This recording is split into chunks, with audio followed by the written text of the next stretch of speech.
கால்வாயில் கவிழ்ந்த அரசு பேருந்து, 22 பயணிகளுக்கு காயம்.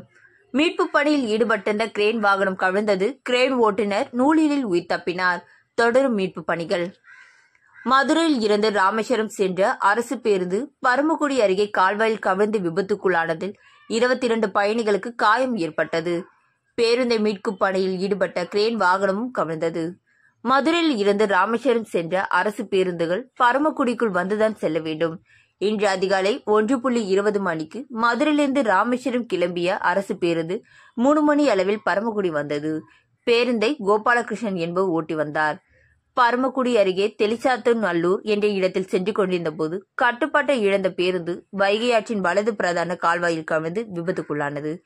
இதில் 22 பயணிகளுக்கு காயம் ஏற்பட்டது. எலும்பு முறிவு ஏற்பட்ட 4 பயணிகள் ராமநாதபுரம் அரசு மருத்துவக் கல்லூரி மருத்துவமனைக்கு மேல் சிகிச்சைக்காக அனுப்பி வைக்கப்பட்டுள்ளனர். விபத்து குறித்து பரமக்குடி டவுன் போலீசார் விசாரணை செய்து வருகின்றனர். கால்வாயில் கவிழ்ந்த அரசு பேருந்தை கிரேன் மூலம் மீட்கும் முயற்சியில் போலீசார் ஈடுபட்டனர். அப்போது திடீரென கிரேன் சரிந்து கீழே விழுந்த சம்பவம் மேலும் பதட்டத்தை ஏற்படுத்தியது. அதிர்ஷ்டவசமாக கிரேன் ஓட்டுநருக்கு காயம் ஏற்படவில்லை.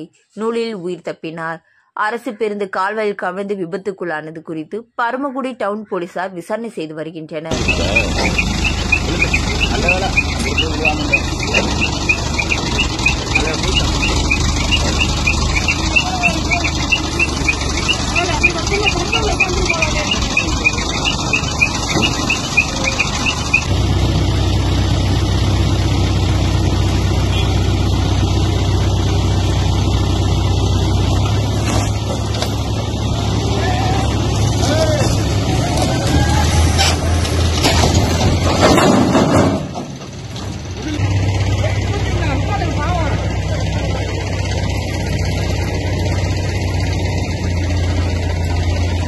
Itu overall solution.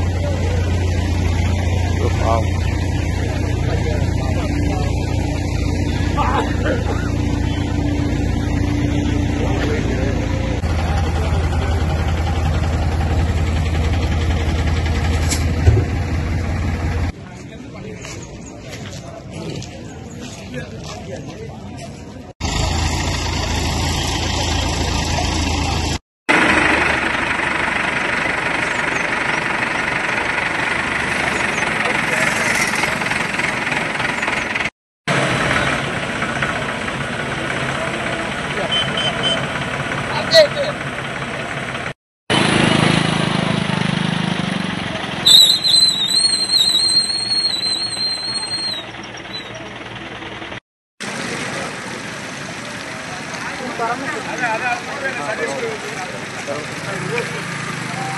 ada